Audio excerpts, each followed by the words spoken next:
Hello বন্ধুরা, তোমরা সকলে কেমন আছো? আশা করি সবাই ভালো আছো। তো তোমাদেরকে সবাইকে স্বাগত আমার চ্যানেলে। অনেক দিন ধরে ভিডিও দেওয়া হয়নি, কিন্তু তাই আজকে হঠাৎ করে একটা ব্লগ ভিডিও নিয়ে আমি চলে এলাম। তো আজকে শিবরাত্রি, কিন্তু আমি বাড়িতেও একটু পুজো করলাম। তো বাড়ির শিবকেও পুজো করলাম এবং আমি মন্দিরে গিয়েও পুজো করলাম, সেটাই তোমাদের সাথে শেয়ার করব। তো দেখো, আমি সকাল সকাল চান করে ঢুকে গেছি বাড়ির সমস্ত কাজ সেরে ঠাকুর ঘরে। আর এই হচ্ছে আমাদের ছোট্ট একটা ঠাকুর ঘর। এখানে দেখো মা লক্ষ্মী রয়েছে, আর আমরা নিগমানন্দ ঠাকুরের দীক্ষিত, তাই জন্য এখানে নিগমানন্দ ঠাকুরও রয়েছে। আর এখানে দেখো আমি ঘরে শিব ঠাকুরকে আমি চান করিয়ে নিচ্ছি। আমাদের বাড়িতে দুটো শিব ঠাকুর রয়েছে, তো আমি দেখো এখানে খুব ভালোভাবে শিব ঠাকুরকে চান করিয়ে নিচ্ছি। আর এখানে আমি ঠাকুরকে খেতেও দিয়ে দিয়েছি, যা একটু একটু ফুল ছিল সেই দিয়ে পুজো করলাম। এমনি সাধারণত আমি ঠাকুর ঘরে ঢুকি না, আমার শ্বশুরমশাই পুজো করে, কিন্তু আজকে বাবার শরীরটা খুবই খারাপ, তাই আমি ঢুকলাম এবং পুজো আমিই দিলাম। আর মন্দিরেও যাব, মন্দিরেও ঠাকুরের কাছে গিয়ে পুজো করব। তো এই দেখো আমি ঠাকুরকে খাবার দিয়ে দিচ্ছি, জল দিয়ে দিচ্ছি। এই জিনিসগুলো না আমার খুবই ভালো লাগে, কিন্তু দুটো বাচ্চার কারণে মানে সময়ের অভাবে আমি ঠাকুর ঘরে যেতে পারি না। কিন্তু এই ঠাকুরে গিয়ে পুজো টুজো করা, এগুলো বেশ মানে একটা আলাদাই অনুভূতি লাগে, আর একটু অন্যরকমই মানে ফিল হয়, তাই না? সবাই আমার পুজো টুজো করতে এরকমও খুব ভালোই লাগে বেশ। তো দেখো আমি এই দেখো আমাদের একটা ছোট্ট সিংহাসন। আর তোমাদের আমাদের ঠাকুর ঘরটা কেমন লাগলো সেটা অবশ্যই কমেন্ট করে জানাবো, আরও ভালো করে দেখাচ্ছি। তো দেখো এখানে মা লক্ষ্মীর মূর্তি রয়েছে, ঠিক আছে। এখানে দেখো ছোট্ট আরেকটা শিব, এটাকেও ধুয়ে রেখে নিয়েছি আমি এখানে। তো তোমরা আরেকটা জিনিস দেখতে পারো, পাশেই রয়েছে দেখো আমার লক্ষ্মীর ঘর। তো যেটা আমাদের প্রত্যেকটা বৃহস্পতিবারে আমরা চেঞ্জ করি আর লক্ষ্মীর ঘর নতুন করে বসাই। তো এই ব্যাপারটাও অন্যরকম লাগে। আমাদের বাড়িতে প্রত্যেকটা বৃহস্পতিবারে মা লক্ষ্মীর পুজো হয়, এবং অধিকাংশ বাড়িতেই মা লক্ষ্মীর অবশ্যই বৃহস্পতিবারে পুজো হয়। তো সেদিন পুরো মানে পান পাতা ফাতা দিয়ে পুজো টুজো হয়। সেই দিনটাও একদম খুবই ভালো লাগে ঠাকুর ঘরে ঢুকতে, মা লক্ষ্মী পুজো টুজো করতে। তো সেটা মা লক্ষ্মীর পুজোটা মাঝে সাঝে মা করে, আবার কোনো সময় পেলে আমিও করি। তো আমি ঠাকুর ঘরে ঢুকে অনেকখানি সময় নিলাম। এই যে আমাদের ঘন্টাটা, এটা অনেক বড়, বেশ ভাল লাগে। তো আমি পুরো চতুর্দিকে ঘুরে ঘুরে একটু ঠাকুরকে আরতি করে নিলাম।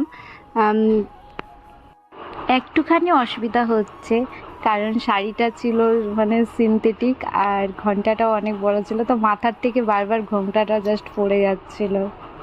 এই সিনথেটিকের শাড়িগুলো একটু মানে গায়ে থাকতে চায় না, বলো, তাই না?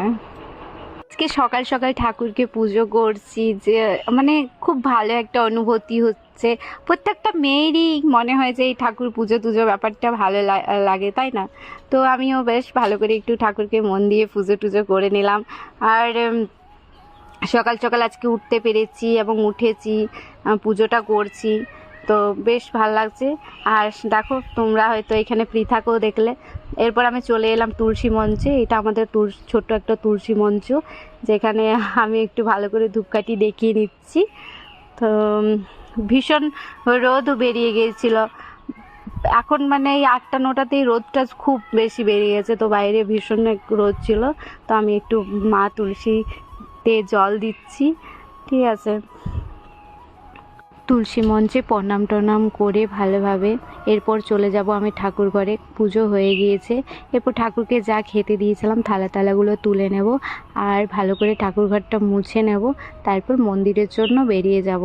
আর দেরি করব না, এরপর চলে যাব মন্দিরে। তো আমরা ফাইনালি মন্দিরে চলে এলাম। মন্দিরে দেখো কালকে অনেক পুজো হয়েছে, অনেক পুরো ফুল দিয়ে ঠাকুর পুরো ভরে আছে। তো আমরা পরের দিন এসেছি পুজো করতে। এত ফুল দেওয়া ছিল ঠাকুরের গায়ের মধ্যে যে ঠাকুরকে দেখাই যাচ্ছিল না। তো অনেক শান্তি ফিল হচ্ছে, মন্দিরে এসেছি, মন্দিরে পুজো করে নিলাম।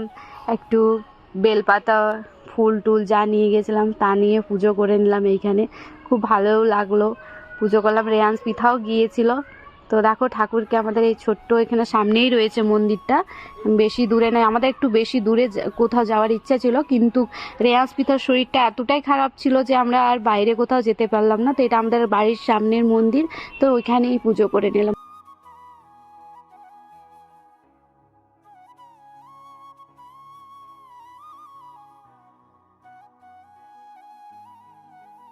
আজকে আবার কি বলতো, ঠাকুর মশাই ছিল না, তাই নিজের থেকে নিজের মতো করে ঠাকুরকে পুজো করে নিলাম। আমি কিন্তু না সত্যি বলতে বিশেষ শান্তি পাই নিজ ঠাকুরের মন্দিরে গিয়ে নিজের মতো করে পুজো করতে। হয়তো সবাই সম্মত না থাকতে পারে। আর একটা এখানে ভালো জিনিস আমাদের এই মন্দিরের কাছে, আজকে শনিবার ছিল, এখানে অসুস্থ গাছও ছিল, তো এখানেও একটু জল ঢেলে নিলাম।